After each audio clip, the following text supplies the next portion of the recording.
Alors bonjour à tous. Dans ce championnat du monde d'échecs, qui dans ses 8 premières parties ressemblait à un véritable match de boxe tant les joueurs se sont rendus les coups, coup pour coup et partie par partie.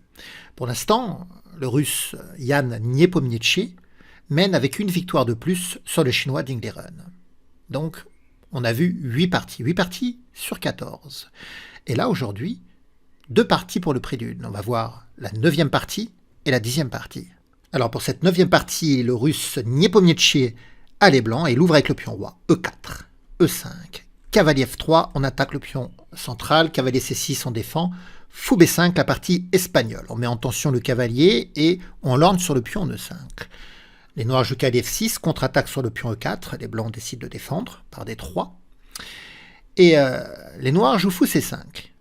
Alors, si on veut prendre le cavalier pour s'emparer du pion, il y a un problème. Par exemple, sur fou prend C6, pion prend, et sur cavalier prend E5, la dame pourrait venir en D4, attaquant le cavalier, mais contre-attaquant également sur le pion en F2, avec une menace de mat en F2. Vous voyez, par exemple, sur fou prend, pion prend, il faut absolument s'abstenir de prendre en E5, sinon le coup dame D4 ne fait pas plaisir.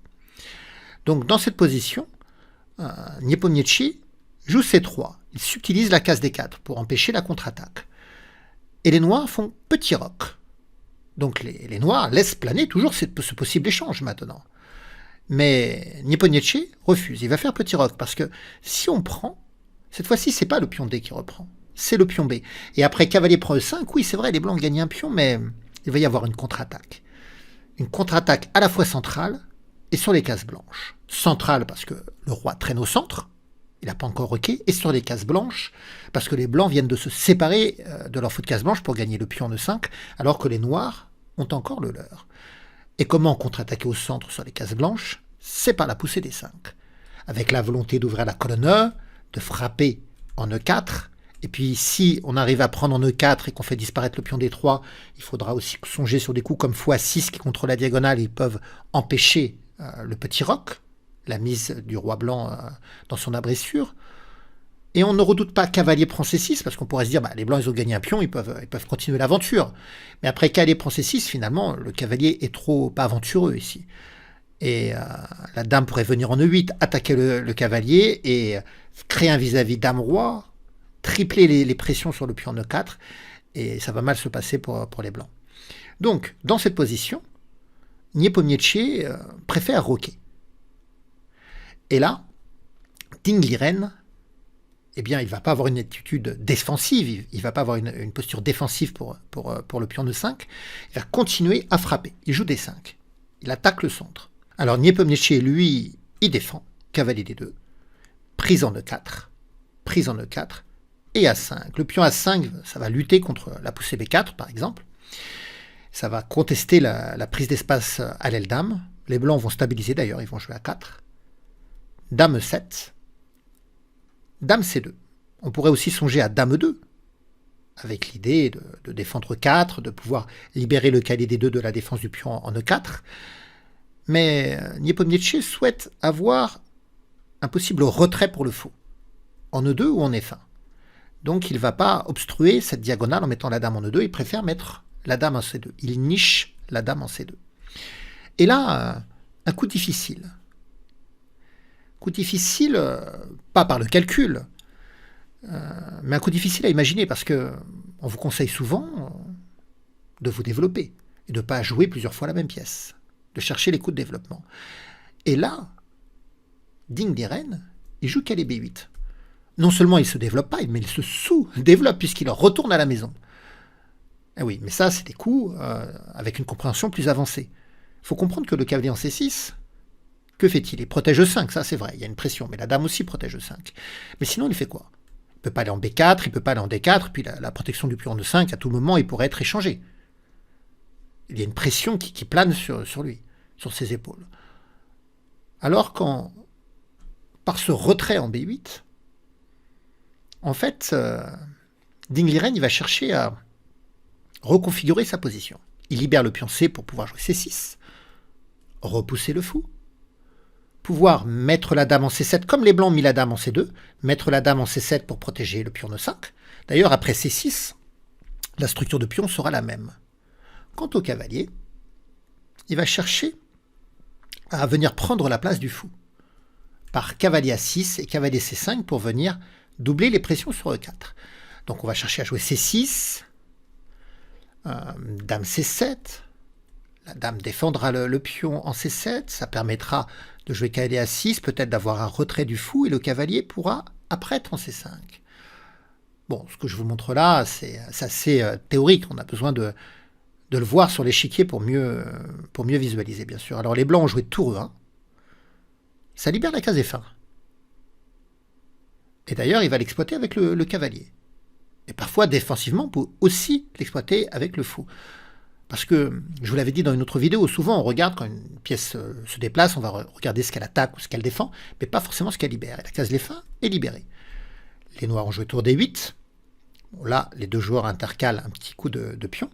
Et vous voyez, cavalier F1. L'idée, ça va être de rebondir en G3, mais on peut aussi parfois jouer des coups comme fou E3 aussi pour contester le fou noir. Les noirs ont joué C6, le fou en C4 et cavalier A6, vous voyez. Et l'idée, ce sera que le cavalier apparaisse en C5. On aurait pu jouer cavalier D7, mais cavalier D7, ça gêne la diagonale du fou et la colonne de la tour. Et en plus, ça nous empêcherait de pouvoir mettre la dame en C7. Donc, cavalier A6. Cavalier G3. Dame C7. Parce que, vous voyez le cavalier en G3, il pourrait chercher à venir en F5 et même être aidé par le cavalier F3. On pourrait avoir des cavaliers qui viennent en relais sur la case F5, vous voyez. Et en cas de prise, si on a deux cavaliers, il y en a toujours un qui reprend. Et si les blancs parviennent à imposer un cavalier en F5, ça va presser G7, ça va presser H6, déjà que le fou pointe, et ça peut laisser planer des sacrifices éventuels contre l'abri du roi noir. Et l'idée, avec dame C7,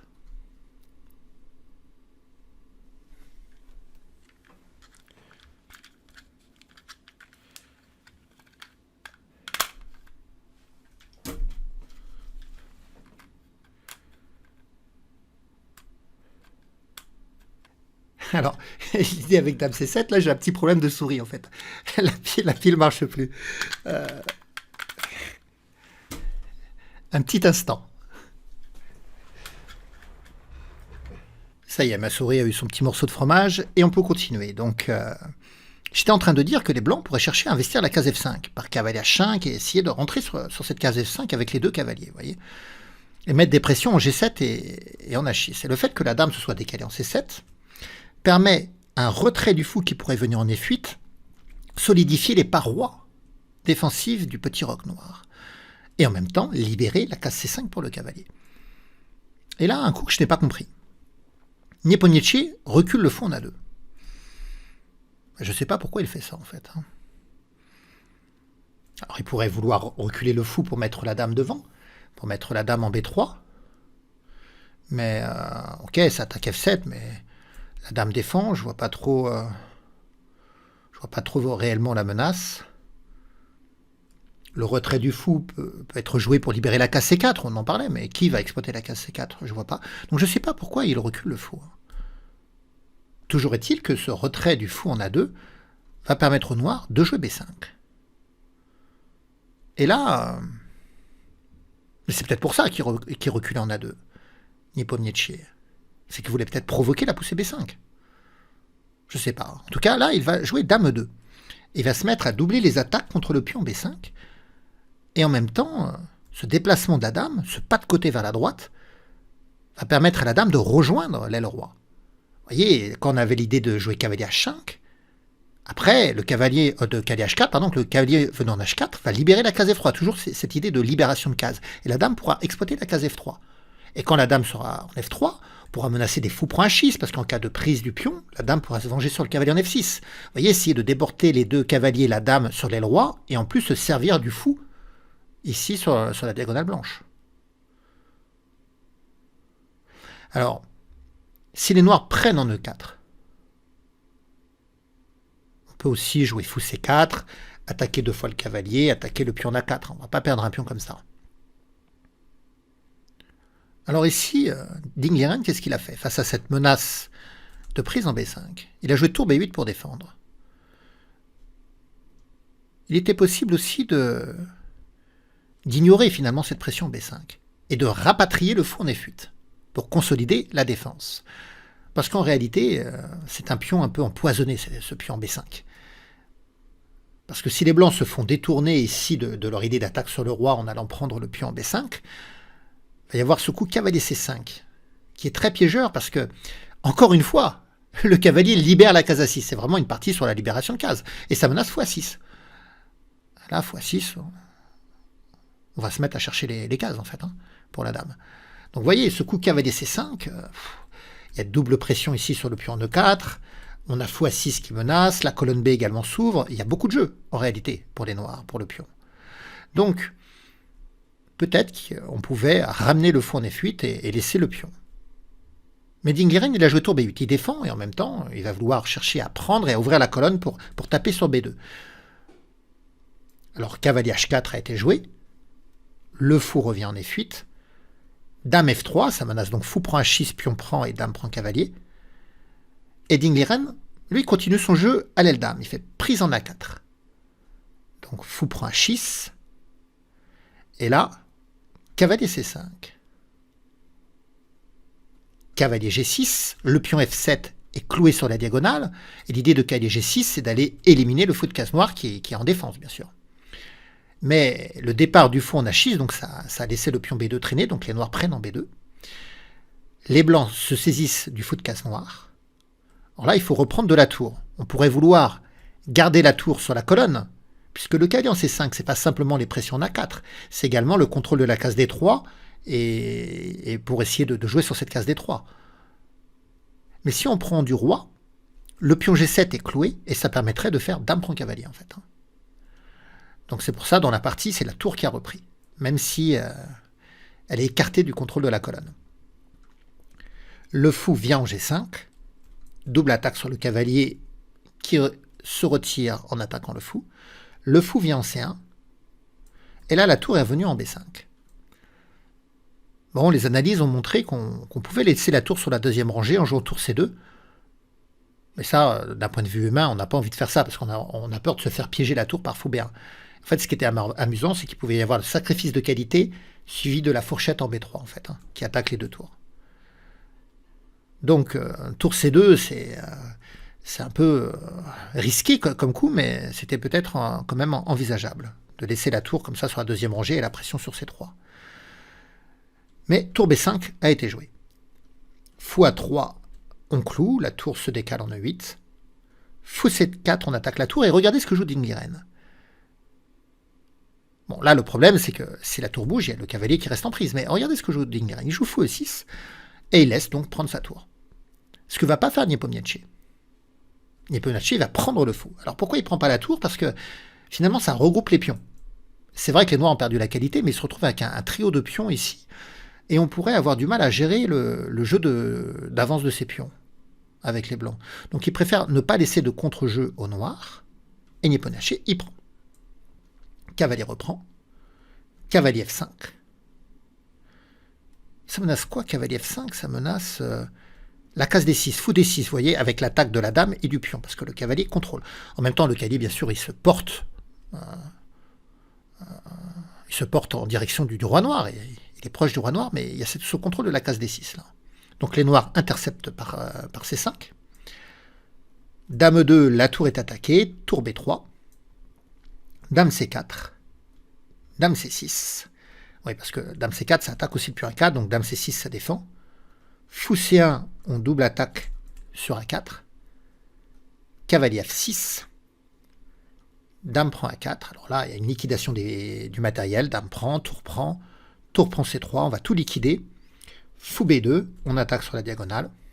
Tour B3, fou prend E5. Là, c'est vraiment une liquidation de tout le matériel. On a joué énormément de coups sans rien échanger, et là, tout disparaît. Vous voyez, tour prend E4, tour prend E4, cavalier prend E4, on rentre dans une finale.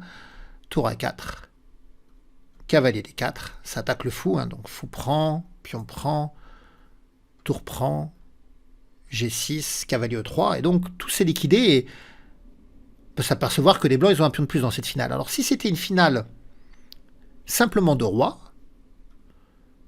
ça devrait être gagnant pour les blancs. Ça doit être gagnant pour les blancs. Par contre, si c'est une finale simplement avec les tours, ça doit être match nul.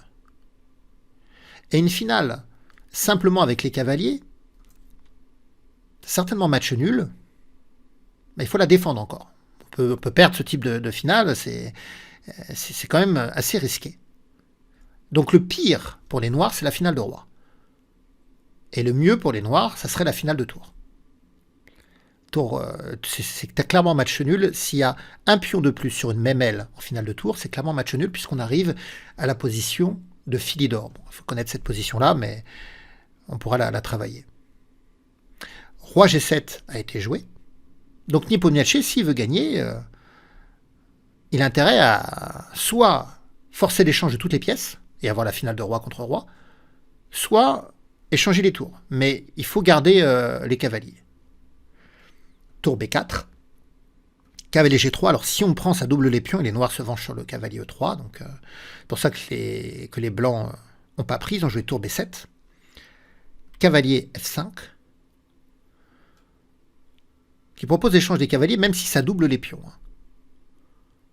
Et Nepomniachtchi, il ne veut pas la finale de tour, on l'a dit, donc il veut garder les cavaliers, cavalier G4. Tour E7. Et là, les noirs proposent d'échanger des tours, donc ils sont prêts à jouer cette finale de cavalier où je vous disais c'est probablement nul, mais c'est quand même assez risqué. Et Nepomniachtchi, pour l'instant, il veut garder le matériel. Tour B5. Tour 1, échec. Roi H2. Tour E2. Tour B7. Cavalier D6, on attaque la tour qui se décale en A7. Roi F8. Alors, il va y avoir beaucoup de coups dans cette finale. Roi G3, F5. Roi F3 en contre-attaque sur la tour qui vient en E7. Tour A8, donc pour l'instant Nepomniachtchi ne veut pas d'échange des tours et il va finir par accepter l'échange des tours. Tour prend, roi prend, et cavalier E5 attaque le pion. Et donc on est dans cette finale de cavalier. Roi 3 pions et cavalier contre roi 2 pions et cavalier. G5. H4 est joué pour casser l'alignement des pions et permettre au roi de rentrer. Prise et roi F4, parce que maintenant on menace roi G5 et de gagner le pion en H6. Et là les noirs jouent bien, ils jouent H3. En réalité, le pion H, j'ai dit le pion en H6, mais en H4. En réalité, le pion H, il est condamné. Donc les noirs vont jouer H3 parce qu'ils veulent dévier le pion de la colonne G sur la colonne H. Quitte à ce que les blancs aient un pion de plus, il vaut mieux que le pion soit sur la colonne H. Parce que les pions sur la colonne H, dans les finales, c'est des pions qui ont du mal à être valorisés. Et souvent, ça aide le camp en défense. Il y a beaucoup plus de chances de faire match nul si le pion est sur une colonne H ou A, sur les colonnes de tour, sur les colonnes du bord, que si il est sur les colonnes plus au centre. Alors les noirs ont joué roi E7, cavalier C6 échec, roi F6, cavalier D4. Et donc on va avoir plein de coups, mais ça va être clairement match nul maintenant. Cavalier en F2, attaque le pion qui vient en H4, cavalier D3 échec, roi G3, roi G6, cavalier E6, roi F6, et là il y a cavalier F4, on propose l'échange des cavaliers, les noirs refusent, roi F2, roi E5, roi E3, cavalier C2 échec, roi D2, le cavalier revient attaquer le pion, cavalier D3 échec, roi F6, roi E3, cavalier C2, roi F4, ça va finir par match nul, mais les joueurs ont joué plusieurs coups. Cavalier E2 échec, roi F2, cavalier D4, cavalier F4, roi E5.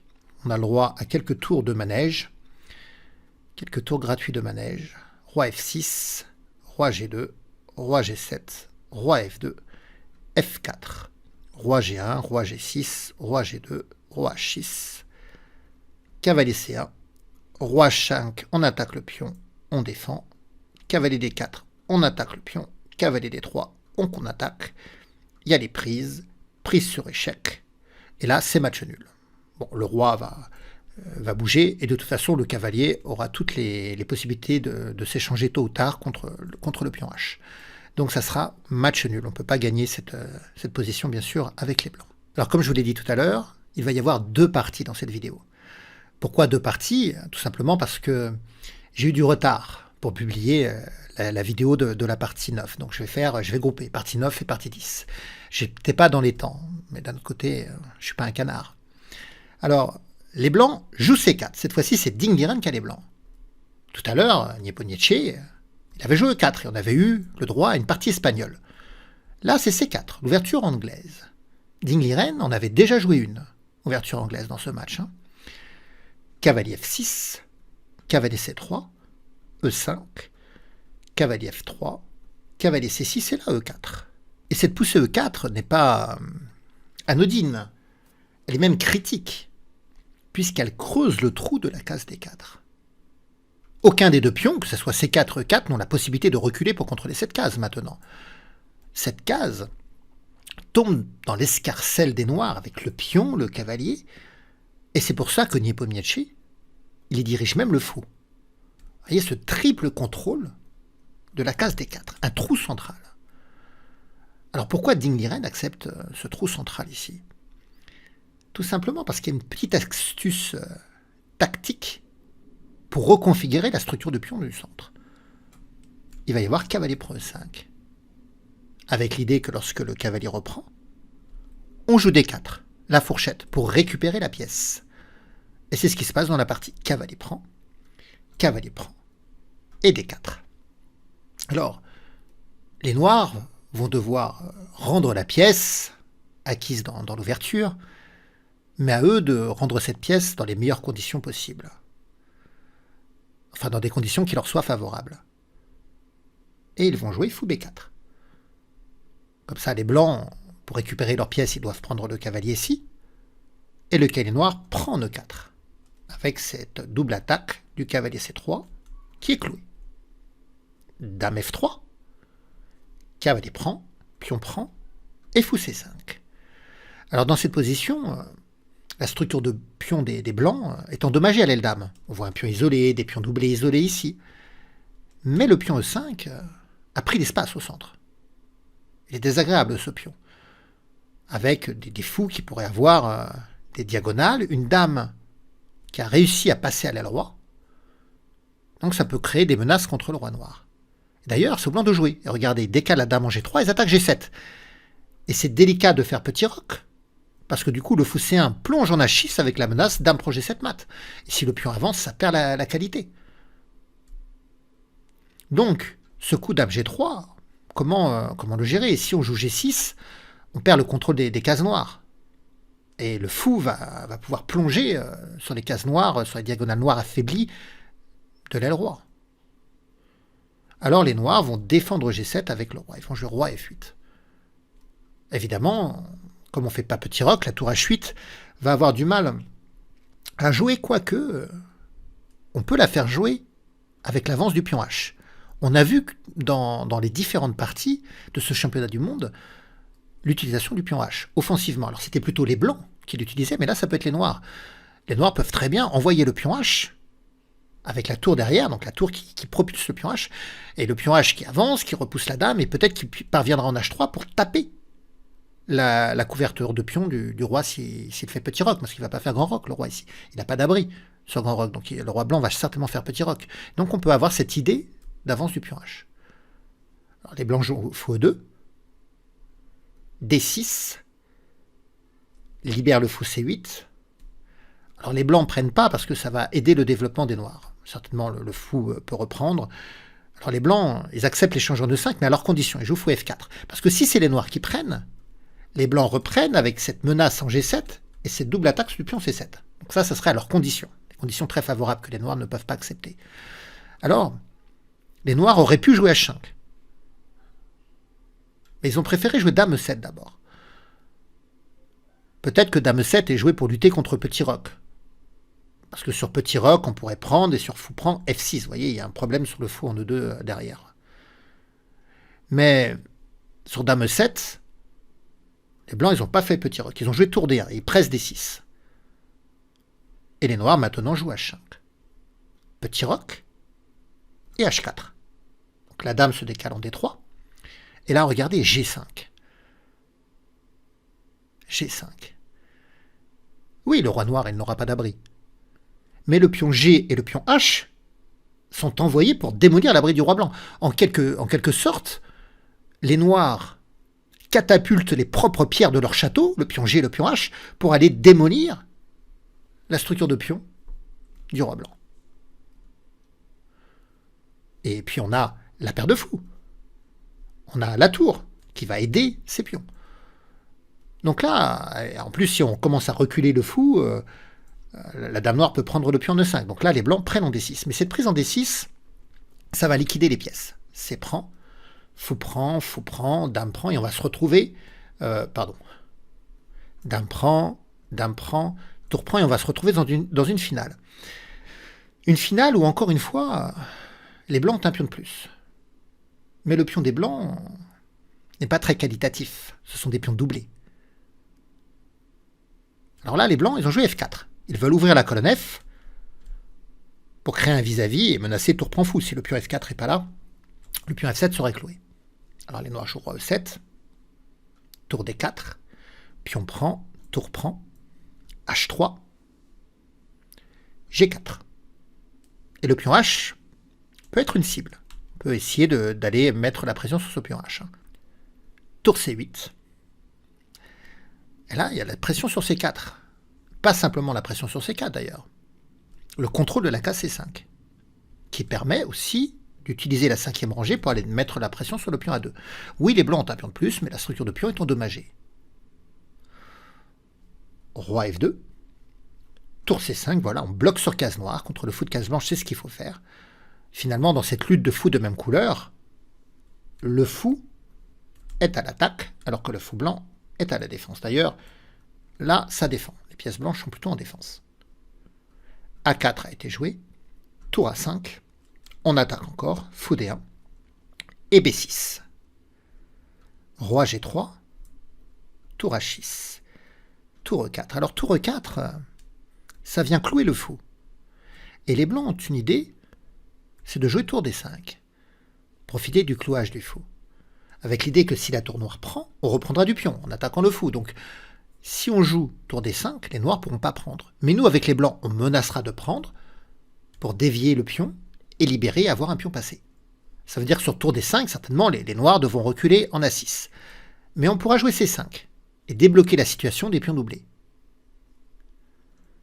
C'est pour ça que les noirs ont décloué le fou en jouant roi F8. Comme ça, tour D5, maintenant, il y aura fou prend, bien sûr. Tour D8 échec, il ne faut pas revenir en E7, parce qu'à nouveau tour D5. Donc on vient en G7. Tour A8. Tour C5. Alors là, les noirs ont lâché à 7 pour contre-attaquer sur C4, bien sûr. Tour prend A7. Fou prend C4. Tour E7. Et là, regardez, tour C6. Les noirs lâchent le pion H, ils ne veulent pas une position passive de leur tour à défendre. Et puis, ils vont tout miser sur l'élimination du pion C et du pion A. Et ils laissent un pion H, même si les blancs prennent ce pion H3, ils auront un pion H, mais comme on l'a vu d'ailleurs dans la partie précédente, le pion H est difficile à valoriser, en fait, dans les finales. Ça aide la défense. En plus, si on se jette immédiatement avec roi prend H3, il va y avoir fou E6. Vous voyez, l'attaque du pion C3, ici le clouage. Le fou vient intercepter d'ailleurs la communication des deux tours.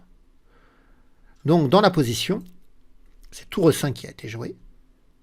Et là, on a des échanges. Tour prend, comme dans l'autre partie, ça va liquider. Fou B3. Les noirs donnent leur fou, parce qu'après, ils se vengent sur l'échec, bien sûr, la fourchette. Roi H4, tour prend, tour B5, tour A3, et ça liquide. On rentre dans la finale de tour, où là, il va y avoir rien à faire. Je vous l'avais dit tout à l'heure, un pion de plus sur une mémelle, en finale de tour, on ne peut pas gagner. F5 a été joué pour les noirs, prise en F5. Alors, les noirs ont donné le pion parce qu'ils savent qu'ils récupèrent. Tour F4, ça attaque. Et après, tour B5 qui défend, roi F6. Et le pion va tomber, bien sûr. Roi G3, tour prend, roi prend. Et la finale de roi avec un pion de colonne tour est toujours match nul. On ne peut pas gagner. H4, roi G6. Et d'ailleurs, Ding Liren a envoyé son pion H5 se le faire attraper. De toute façon, même s'il joue roi G4, c'est match nul. Pour ceux qui ne connaissent pas, je peux pousser un petit peu. Ça finira par un pat. Il n'y a pas moyen d'éviter le pat dans la position finale. Ou alors, il faut s'écarter et perdre de pion, ce qui provoque également le match nul. Voilà. Alors, j'ai bien aimé dans cette partie encore l'utilisation du pion H. Vous voyez, avec H5. H5, H4, puis la poussée du pion G. On voyait les pions G et H. On compromet l'abri du roi noir, mais les pions s'en vont détruire aussi l'abri du roi blanc. Ce qui fait qu'en réalité, après H4, Dame D3, G5, on assiste à la liquidation des pièces par D6. Et là, on va avoir un échange massif de pièces. Et on rentre donc dans cette finale où les blancs ne vont pas pouvoir valoriser leur pion de plus parce que leur majorité de 3 pions contre 2 ici est dégradée. Voilà, et bien, après avoir vu beaucoup de victoires dans les premières parties du match de championnat, ça fait 3 parties où il y a des matchs nuls. Donc une relative accalmie. Est-ce que ça va préparer la tempête pour les jours à venir? Il reste 4 parties. 4 parties pour Ding Liren, pour qu'il puisse remonter sa partie de retard, son point de moins. Bien voilà, vous pouvez me laisser des commentaires, des pouces comme d'habitude, tout ce qui peut aider la vidéo et la chaîne. Au revoir à tous.